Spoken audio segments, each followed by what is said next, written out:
Welcome in week 15 of the NFL season. Carolina Panthers play this week. Look, this is Panthers on the Plus, a.k.a. the Ball Brothers Panthers preview. I got my Ball Brother back. You know that's right. And look, we got to lock in, man. This is week 15. We're off the bye week. I'm going to ask you a bye week related question later in the show. How are you feeling, man? Give me – we got a chance to watch the Saints and the Bucks duke it out in Tampa. What are your takeaways from that game? Because we see Saints this week, and then we see Tampa 2 times later. Well, one, it shows you that the Saints weren't no joke, and two, because they beat Tampa down in Tampa. It was also that didn't look like Baker Mayfield was on his game at all. Like he seemed to be off to me. Yeah, and I think that was also. He's off a little bit because of the pressure they were able to put. And that injury, too. Yeah. So he didn't seem to be at full strength a little bit. And I just thought the Saints went down in Tampa and won a game. I mean, they shouldn't. Yeah. It doesn't look like they should, but they are a lot better. And let me just say, maybe I underestimated Tyler Shuck. Maybe I thought that when they were waffling over what quarterback was going to be there and they made a decision before our game that he's going to be the guy. Well, he's proven to be more than just a guy. He's proven to be a guy who's able to put some wins together. What's worse, playing in the freezing temperatures or playing in like that sloppy, humid, wet weather? It was a sloppy game. Yeah, man. Freezing temperatures. I just don't. I mean, you told me about this Saturday. Yeah, freezing temperatures. I'm glad they paid me because that's the only way I'm playing in these freezing temperatures. However, when a game is sloppy, when if the conditions are sloppy, it's sloppy for both teams. So you just know that going into it, and now it comes down to who makes the least amount of mistakes. Yeah. The fact that Tyler Shuck can run, it's another dimension that he has. And I forgot LSU. I forgot that. Oh, hold on, he's a running quarterback. He got some skill level with his feet. Yeah, kind of remind me of Josh Allen. He's looked to be a big guy running the rock, dude, and running it effectively. So I think we got our work cut out for us as we go down to the Saints. Yeah. However, coming off the bye with the excitement of a Rams win, I bet you, and I know this for a fact, that locker room is excited to be in a position that they are in. We're 7-6. We're in a position. We're 7-6, right? 7-6. We're in a position where the narrative now is, hey, if you win a couple of more games and you beat the Tampa Bay Buccaneers, you can find yourself in having a divisional home game, winning your division. And if they lose another division game, I think they play the Falcons again. They play the Falcons. Then we just have to beat the Bucs. Yes, we just have to beat the Bucs. And obviously the Saints. For a young team like this, I know we say it all the time when it comes to veteran teams, that week of rest. What does that do for a young team like this? For our team, it came at the right time because we needed to get guys healthy. We had J.C. Horn, which was one of our best corners, one of the best corners in the league, was in concussion protocol. Yeah. You gave him an extra 2 weeks to get ready, dude. An extra 2 weeks to let your head clear. Yeah. I mean, that's huge. Yeah. All right? There's talk about Hunt coming back. Yeah. Dude, I'm telling you, we were getting right and healthy at the right time because it's in December. And here it is. You win in November, win in December, you typically punch a ticket to the playoffs. Right. Now we're healthy. I'm just saying, dude, I like our chances going down to New Orleans to go ahead and win a big game. And that's why the NFL, and you can speak about this, man, obviously as a former player, man, it's so tricky because you can start so hot, right? You're so sure of yourself. You win that mid-year Super Bowl, right? The Colts, for example. And then injuries can just kind of tear things apart. Yeah, absolutely. Oh, man. See, you're right, because what would you rather do? Would you rather want to be the team that started real fast and kind of coast it? And then here it is, like you see the Eagles, you see the losses that have been accumulating, or do you want to be the team that comes out in November and December and you're hot? I would submit to you, I want to be November, December, because that means I'm playing really good ball, and that means I got a team, a collection of guys who are not hurt, who are battle tested and battle ready.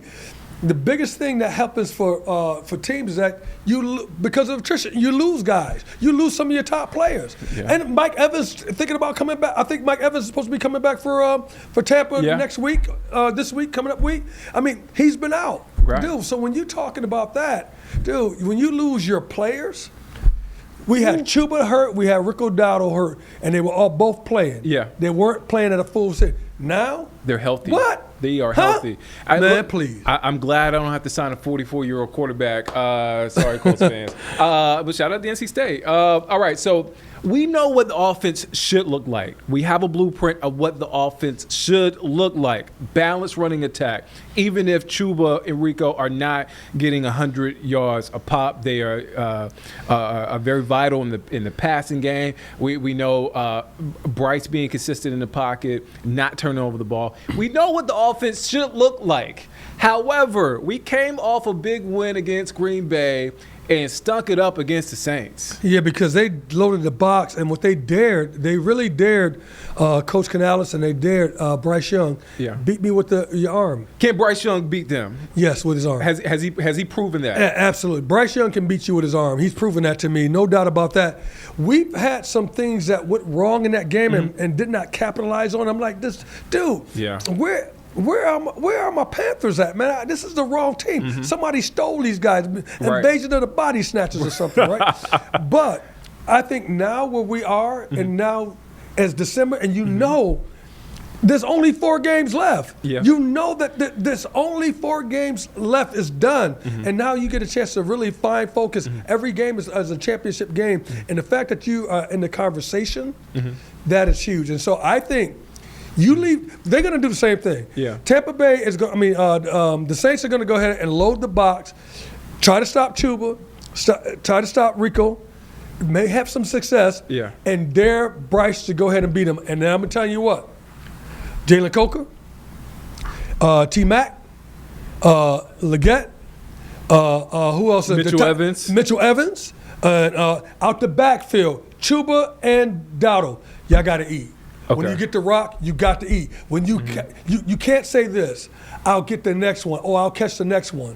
You can't say that, not in that environment. You got to seize the moment. And so this is about being consistent, and I know we talked about that. Yeah. How do you be consistent? Well, you seize the moment when you have the chance to go to make the tackle, to make the sack, to make the interception, to force the fumble, or to catch the ball, to move the chains. You seize that moment. Yeah. Each individual seizes the moment. And when you're doing that, that's playing consistent ball.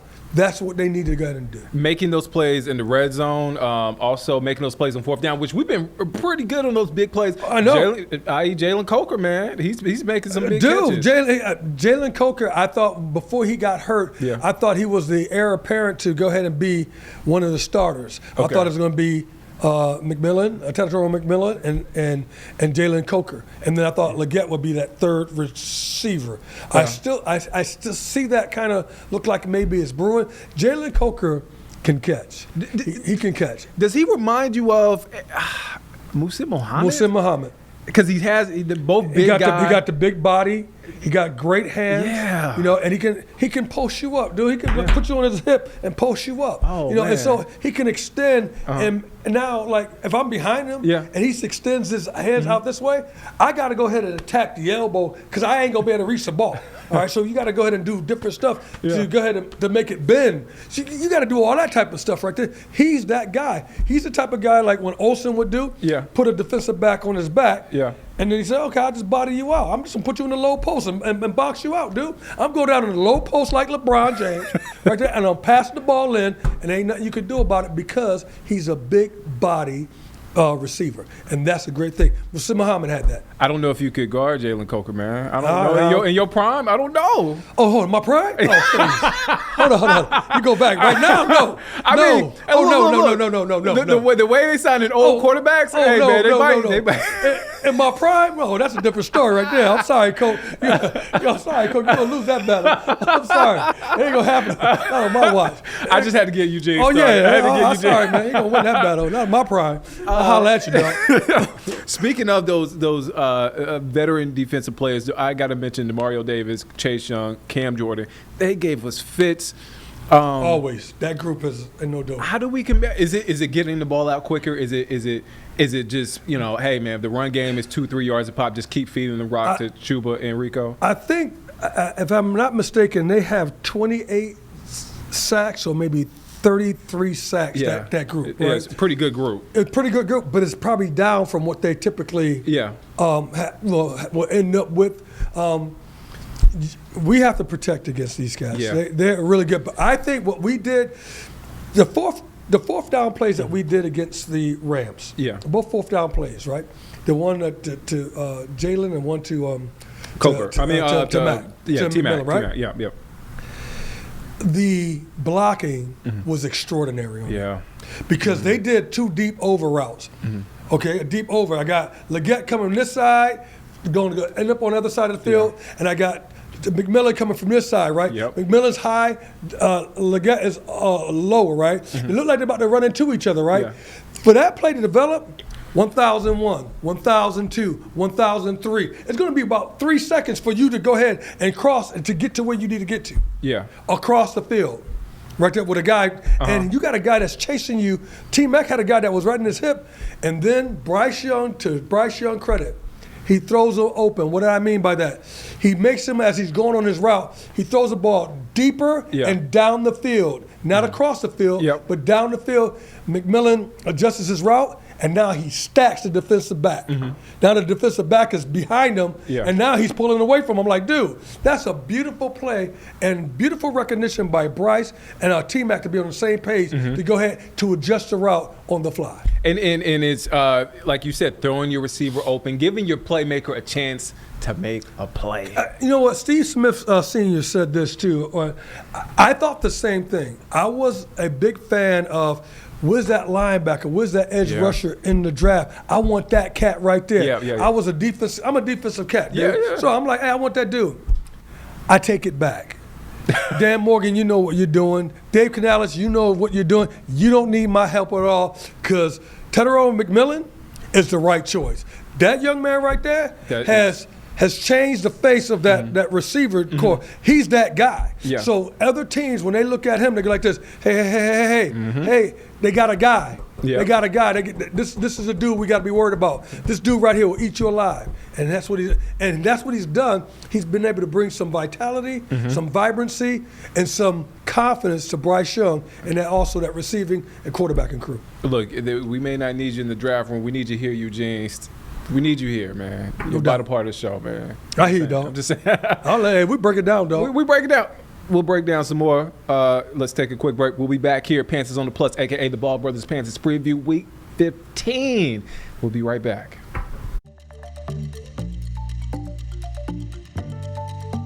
All right, welcome back. Week 15, Panthers on the Plus, a.k.a. the Ball Brothers Panthers Preview. I said welcome back. Also, welcome back, Maury. Welcome back, J.C. Horn. Welcome back, looks like, Roseboom. What do these guys mean? What does it mean to have these guys back Week 15 against the Saints? Wow, I'm telling you what, being healthy as a ball club, that your coaches can count on you when they draw a play designed for you to go ahead and shine. It's huge. Yeah. You're when you get an injured player, it limits what you can do. You do kind of the same things, but it's not the same. Derek Brown going out the game is not the same.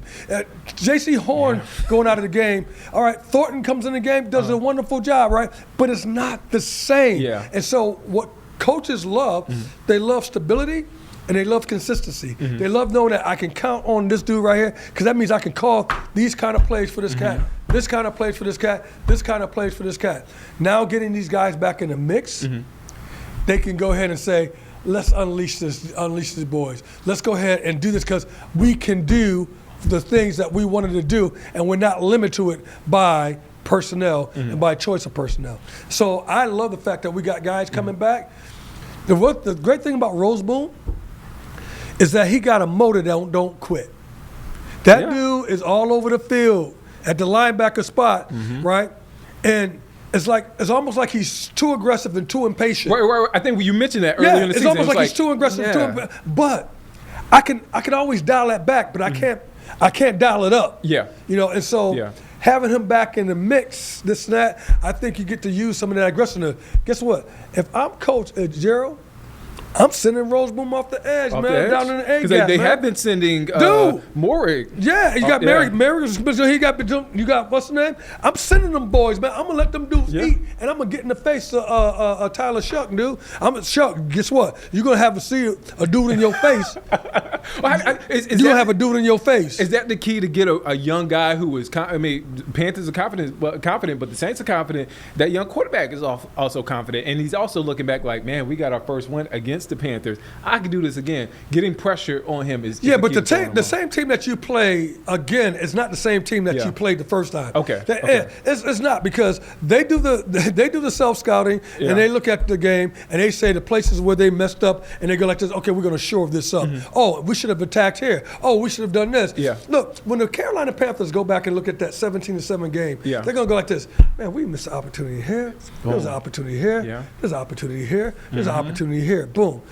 Shall we go ahead and not try those things again, given the same defenses, or maybe doing like a little twist of it? Yeah. Of course. They're going to do all that stuff. And those plays would have been consequential if we would have made those plays. Of course they would have been. Yeah. And so when we're looking at this, it's not the same. Now, the great thing about this game, it's a divisional opponent.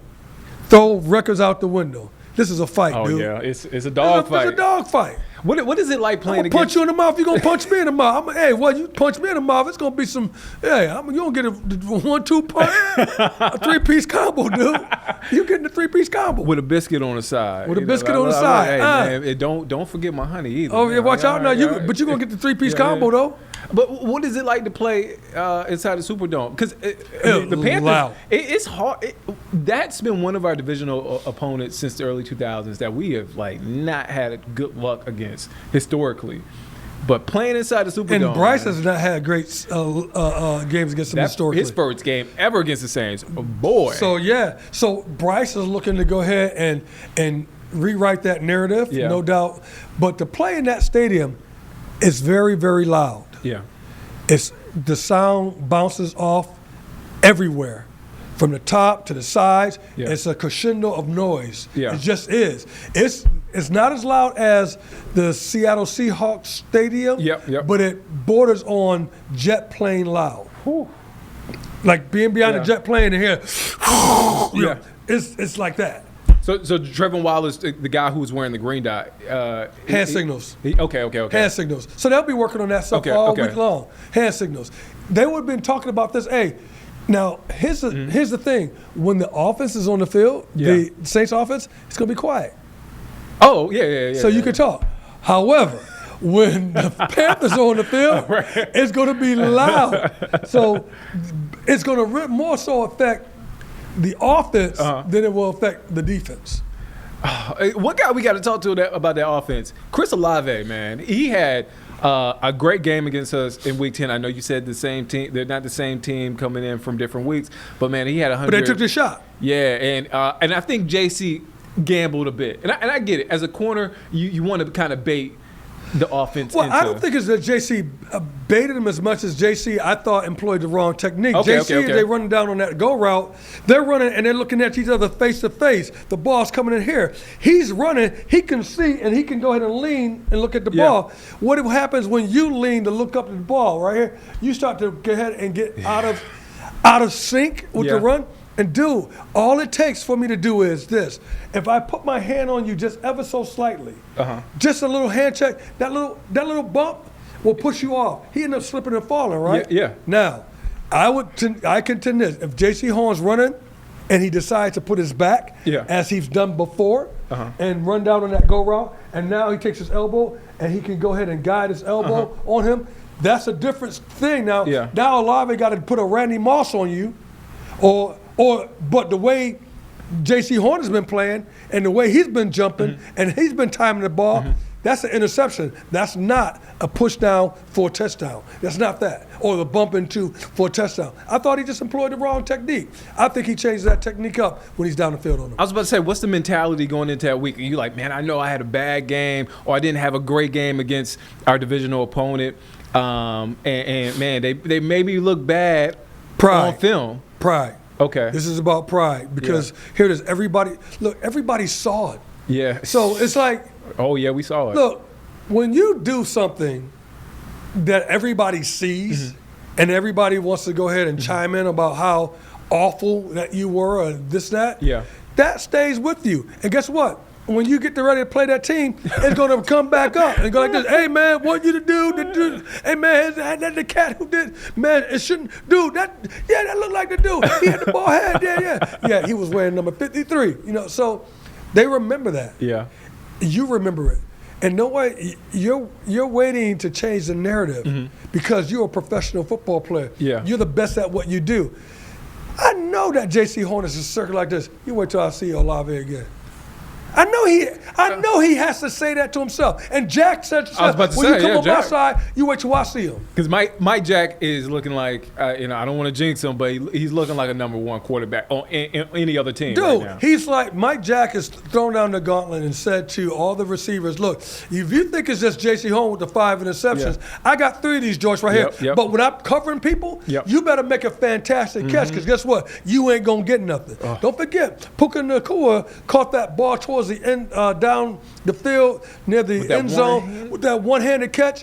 Dude, he brings that in, but Mike Jack was with them the entire time was knocking the ball out. That was a great catch. Great coverage. Right? So no one said, hey, great coverage. Yeah, they just said great catch, right? Yeah, catch of the year. I know, great coverage, but I'm a defensive back. I'm like, dude, I'll take that coverage all day long when you're making a receiver make the most incredible catch of his career, or one of the most incredible catches of his career. Who needs to step up on that defense? Because Derrick Brown has been Superman on that defensive line, but we're not really getting a pass rush. That's my opinion. But who needs to step up? I think that it's going to come down like Nick Scorton. Yeah. I think I need to see even more off the edge. DJ Wanham. I need to see more off the edge, because I believe that you're going to see backers up in the A gaps, people mugging, getting close to the line of scrimmage and that. And what that's going to do is going to make everybody go single on the offensive line, one person blocking whoever. Yep. And then now you're on the outside. I need you to be like a Mike Rucker. Okay. Yep. I need you to be like that Julius Peppers, but like maybe a lesser Julius Peppers. Play big, but they're agile. Yeah. If you're putting pressure on the quarterback, if you're getting a hit on the quarterback, even if you don't get the sack, but you're putting that pressure, I guarantee you Tyler Shuck will be uncomfortable, and he's not going to be able to set his feet, and he ain't going to be able to find Olave like he without the pressure on him. You got to put pressure on the quarterback. So I think it's incumbent, imperative, crucial, vital, all those important words, that the guy who's on the edge, DJ Wanham, Nick Scorton, Emilion, or whoever on the edge, dude, you got to go ahead and get that sack, dude. Oh, man. You got to get your Brian Burns, Hassan Reddick, Julius Peppers, Mike Rucker. You got to get that on. Come on, man. Come on, defensive line. I believe in you. I know you're young, but I believe in you, defensive line. Let's take a quick break. We'll be back with some quick hitters right after the break.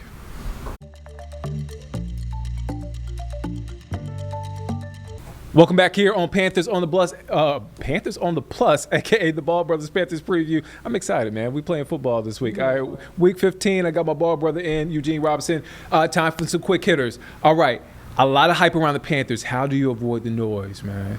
Coach Canales has been he's been really talking about all week long. This is a championship. The last 4 games. Yeah, you got to think every game is a championship. The excitement level that's in the locker room right now, coming off a bye and coming off a win, guys could not wait to get back to go to work because they realize what's in front of them. Seeing something that's a little bit more tangible in front of you is different from in the beginning of the season and not being able to see that. You're just kind of going through the motions a little bit. Now that you do see what's at stake, that you do have you can take a bite of the pie or a slice of the pie, it's a different mentality. And now I think you see a different team. So to your point is that I think this is a totally different team. It's not the same. This win against the Rams was consequential, and it was huge because it said you belong, and it said that you're one of the teams to be reckoned with. Oh man, 4:25 kickoff. We haven't gotten a lot of 4:30 kickoffs playing in New Orleans.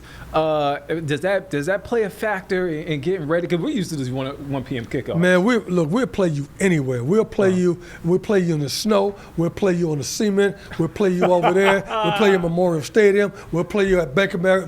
Where we at?